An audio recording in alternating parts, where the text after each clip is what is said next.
بسم اللہ الرحمن الرحیم۔ السلام علیکم۔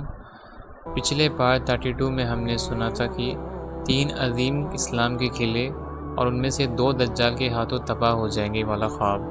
اب آگے محمد قاسم نے یہ خواب 22 جنوری 2017 کو دیکھا تھا، اور وہ بیان کرتے ہیں کہ ہر ملک کی اپنی ایک عمارت ہے، جتنا بڑا ملک ہوتا ہے اتنا ہی بڑی اس کی عمارت ہوتی ہے۔ امریکہ کی عمارت سب سے بڑی تھی اور رشیا کی دوسرے نمبر کی۔ مسلمان ممالک کی عمارتوں کی جگہ سفید میناریں تھی، اور میں نے صرف 3 میناریں دیکھی ہے۔ 2 میناریں ایک دوسرے کے قریب تھی اور تیسرا دور تھا۔ پہلا مینار پر ترکی کا جھنڈا تھا اور وہ دوسرے دونوں سے بڑا تھا۔ اس کے قریب جو مینار تھا اس پر سعودی عرب کا جھنڈا تھا، اور جو دور مینار تھا اس پر پاکستان کا جھنڈا تھا۔ اس تیسرے مینار کے ساتھ 2 عمارتیں بھی تھیں جن پر چائنا اور انڈیا کے جھنڈے تھے۔ پھر میں نے دیکھا کہ غیر مسلم رہنما ایک منصوبے کر رہے ہیں۔ انہوں نے ایک دوسرے سے کہا، ہماری عمارتیں سب سے بہترین ہیں اور ہم آزادی دیتے ہیں، لیکن مسلمانوں کے پاس میناریں ہیں اور وہ ایک اللہ پر ایمان رکھتے ہیں اور ہمارے معبودوں کی عبادت نہیں کرتے۔ یہ میناریں دنیا کی خوبصورتی اور سکون کو تباہ کر رہے ہیں۔ اگر ہم یہ 3 میناریں تباہ کر دیں تو ہماری عمارتیں ہمیشہ قائم رہے گی اور اسلام مکمل طور پر ختم ہو جائے گا۔ پھر پوری دنیا ایک ہی صف پر ہوگی۔ آخر کار مسلمان ہمارے معبودوں کو مان لیں گے، اور اگر نہ مانیں تو ہم انہیں قتل کر دیں گے، اور پھر ہم پوری دنیا پر حکومت کریں گے اور جو چاہے کریں گے۔ یہ خطرناک منصوبے سن کر میں بہت حیران اور پریشان ہوا۔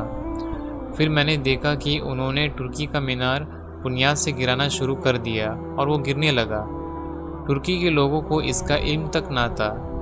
رشیا کی عمارت ترکی کے مینار کے بالکل قریب تھی۔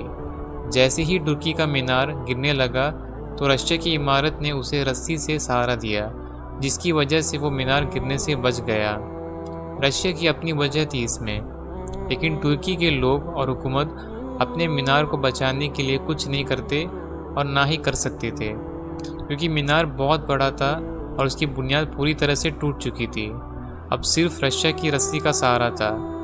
پھر ان برے لوگوں نے رشیا کی رسی توڑنا شروع کی اور دوسرے مینار کی طرف آگے بڑھے۔ اتنی بڑی ہیبت دیکھ کر میں نے خود سے کہا کہ یہ برے لوگ اپنے منصوبے پر کتنی محنت کرتے ہیں، اور ہم مسلمان ابھی تک گہرے نیند میں سوئے ہوئے ہیں۔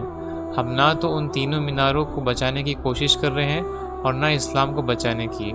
اگر پہلا مینار تباہ ہو گیا تو دوسرا بھی محفوظ نہیں رہے گا اور تیسرا مینار اکیلا رہ جائے گا۔ تو پھر تیسرا مینار اکیلا کس طرح سے 100 عمارتوں کا مقابلہ کر سکے گا؟ یہیں پر یہ خواب اور یہ پارٹ 33 ختم ہوتی ہے۔ انشاءاللہ اگلے پارٹ 34 میں ہم سنیں گے کہ دجال کی محل کی تعمیر اور مڈل ایسٹ میں دہشتناک تباہی والا خواب۔ جزاکم اللہ خیر۔ السلام علیکم ورحمۃ اللہ وبرکاتہ۔